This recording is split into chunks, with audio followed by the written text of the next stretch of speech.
Hey guys, Tim here. I got some initial testing results. I did some crazy scripting and coding and whatnot to do some testing, and it's some interesting stuff for you. It's all about the surf bar timers. I did this years ago, so I mean the graphics aren't even there anymore, so I can link to the post, but it's kind of, when you see the actual results, it's more powerful. So I wanted to do it again to see what would happen. But first, I wanted to go over. I took some notes, some thoughts on this whole debate. Let's get a little pen out so I can cross them off.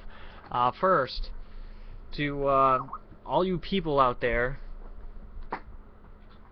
let's turn the speakers off. Out there calling this an auto surf. You know better, alright?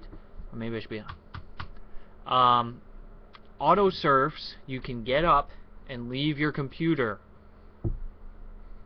That's the whole point of auto surfs, not being around while it goes on. Turning your timer to 0 seconds, or removing the timer, or putting it to 1 second or low, or 50 seconds, whatever it is, the difference between a manual surf and an auto surf is that a manual surf, the user has to do something each time they click next. So before they can leave your ad, they have to have the entire page open and click that button. So you can argue whatever you want about whether they see your ad or not, but in order to click the next site, they have to have it open and click. That's the difference. Alright, so let's get this one crossed off. Alright, another thing to think about. When you're tab surfing and you've got 10 browser windows and you are going next tab, next tab, next tab, next tab, guess what? A couple things happen. One, you're not there for the full 6 seconds. Most exchanges are down to 6 seconds now.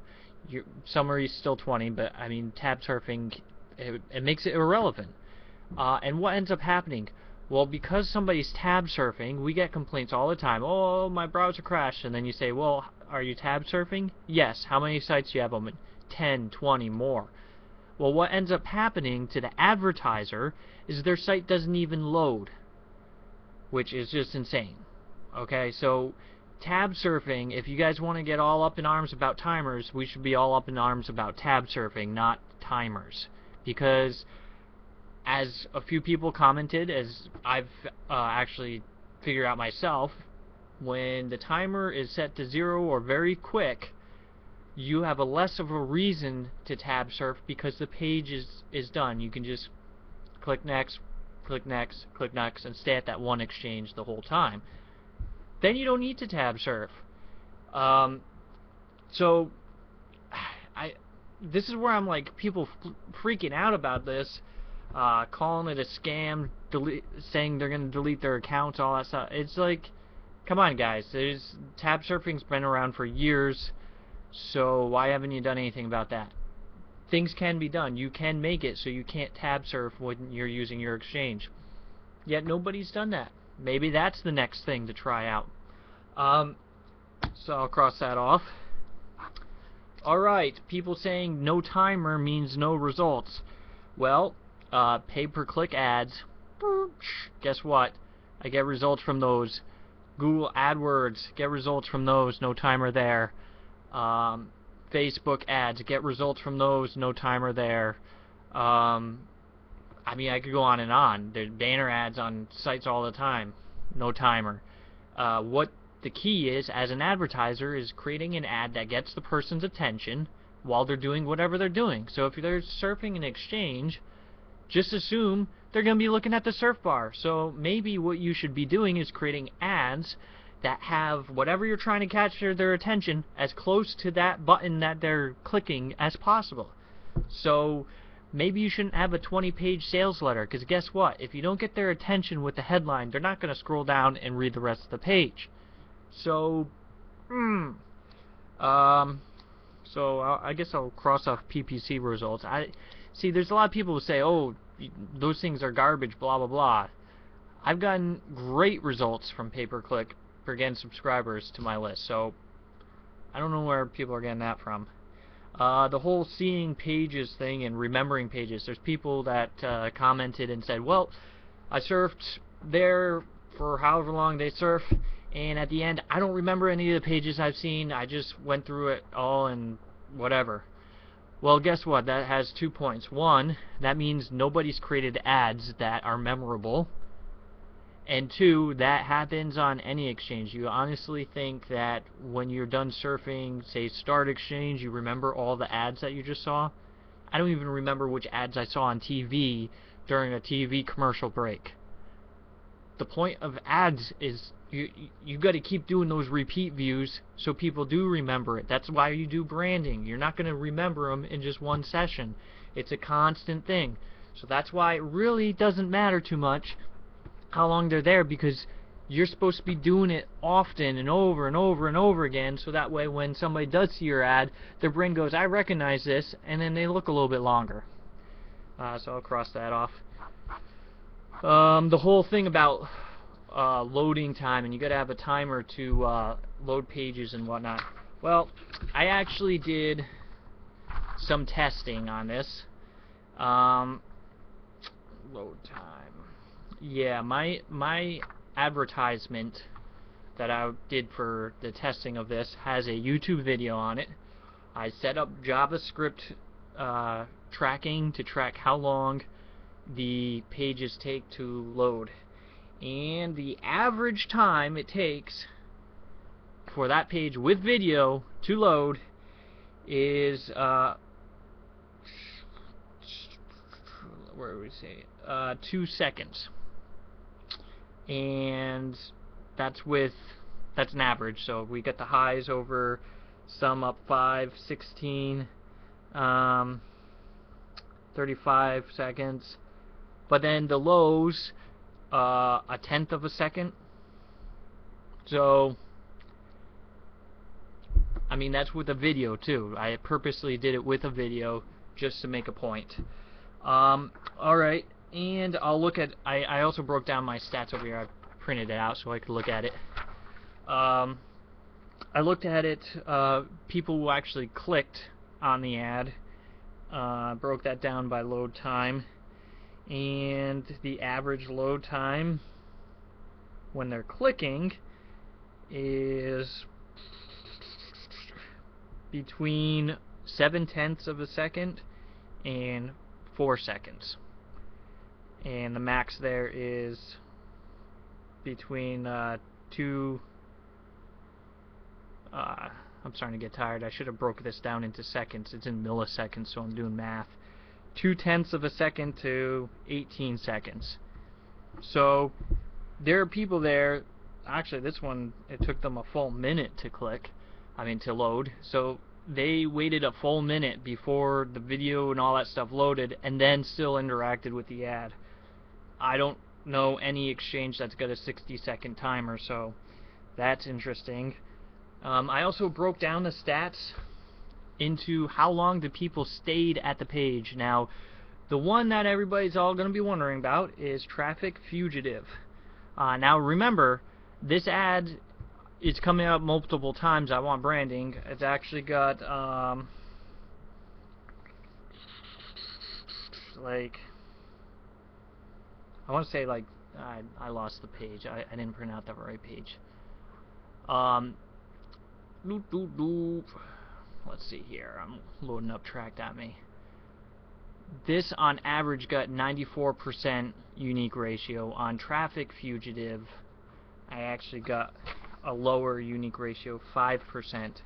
So with a 5% unique ratio, meaning there's lots of repeat hits, Traffic Fugitive, where was I going with this? I forgot my train of thought. Was it load time? Oh, leave time, that's what I was going for. How long are people actually staying there? Well, they're staying there on average 17 seconds at Traffic Fugitive, compared to, let's see, Start Exchange, 19 seconds. Okay. Traffic Splash, 28 seconds. TZAC Traffic Power, 12 seconds. So, I mean, that's all I gotta say. It's not like Traffic Fugitive is having any crazy change. The difference, actually, the minimum time people stayed at a page at Traffic Fugitive is less than a second, and Sweeva also has less than a second. I mean, that one's kind of hard to tell, because when you buy traffic from a traffic exchange and somebody hits next and says, you know what, I'm done serving, and closes that window, you do realize, even though they didn't stay there the whole seconds, most exchanges have already charged that credit because your site was seen. Did you know that? Let's see. What else was I going for? Oh, actual results. Conversion ratio. This one was actually interesting. The top performing site was Sweeva, then Traffic Splash, then Traffic Fugitive, then Easy Hits for You. I didn't track it on tons of exchanges, but those were the top. So there again, Traffic Fugitive actually coming out ahead of Easy Hits for You, which I did notice some people praising them for having a longer surf timer. So from what I'm seeing here with these initial results, is it doesn't really matter too much. I mean, obviously, yes, there are people who went through the page quicker than on other exchanges. They were there for minimum time. But I mean, all of them. Traffic Splash has actually in the test the longest minimum time people stayed there. So the minimumest time somebody was at that page was for 8.5 seconds at Traffic Splash, which is pretty good, because if you want the full time, then okay. But I mean, you look at the results. Well, Traffic Splash actually did come in 7% click-throughs, and Traffic Fugitive 6%. So I mean, it's a 1% difference.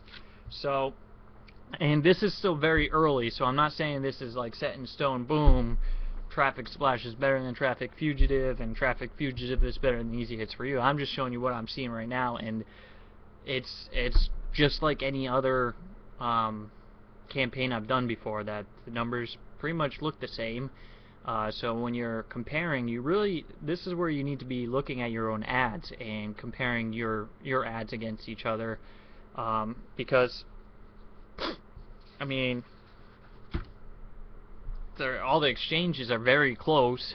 So the only change I can make is my ads, and that's where using Track.me comes in handy, because I can go, I mean, this is showing me which sites, but you can do the same thing with your ads. You can sort it by conversion rate and pause all the ads that aren't doing good.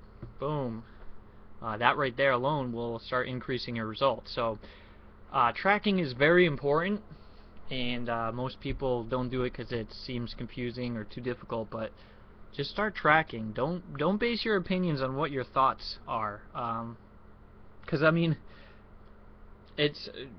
Traffic Fugitive definitely has the lowest unique ratio in this test, but it's up there in results. I actually I got the most clicks from Traffic Fugitive out of all the sites. So I mean, if you're looking for getting the most signups and you don't care how much traffic or whatnot, you only care about the number of signups, well, Traffic Fugitive actually won here. It got 15 clicks versus 10 at Sweeva. So I mean, yeah, I mean, it's not really I guess that's all I got to say. Alright, so recap. I think people are making a big deal. It's still too close to really tell if this is going to make a big change, but in my opinion, it looks like it's going to do two things. I think Steve Ayling brought up a good point. For advertisers, the buying of traffic it might be bad. Jeff might realize that by having no timer, people buy traffic less. It's going to happen because most people aren't going to track like this and say, oh wow, they're just going to assume. So they'll be missing out on a traffic source. But as a website owner, traffic exchange owner, do you want to do things just because it's better for the surfer when you know that your advertisers aren't going to be around because they don't know that it still works? Maybe you can educate them, get them coming. Maybe you'll start getting better advertisers that spend more money because you're able to deliver more traffic. I mean, that's possible too. But it is stuff to think about. But from a surfing perspective, I really like just surfing one site at a time and being able to click next when I don't want to watch that site anymore. I mean, we all do it. If you're surfing any exchange, within a couple seconds, your brain has said, I'm not interested, or I am interested. So, what's the point? What's the point in having a timer? StumbleUpon, they don't have one, and they charge 5 cents per stumble. And people buy it, and they make lots of money. And, I mean, John's always said, they're the biggest traffic exchange in the world. They generate the most traffic, and here we are arguing about a timer. Maybe it's time we take their approach. I don't know. So, those are my thoughts. I'll have more in-depth results tracking and graphs and fun stuff next week. I like to have, you know, a few thousand from every source before I do a really set in stone, hey, this is my opinion. But I just want to post some thoughts and some stats for you guys for now. And I really encourage you guys to do your own tracking and to provide it. You might not be able to do the load time and how long they stay at the page time, but you can still track results and clicks on pages and see for yourself. I mean, that's really what you need to know. The other stuff is just for argument's sake. So, there you go. Bye.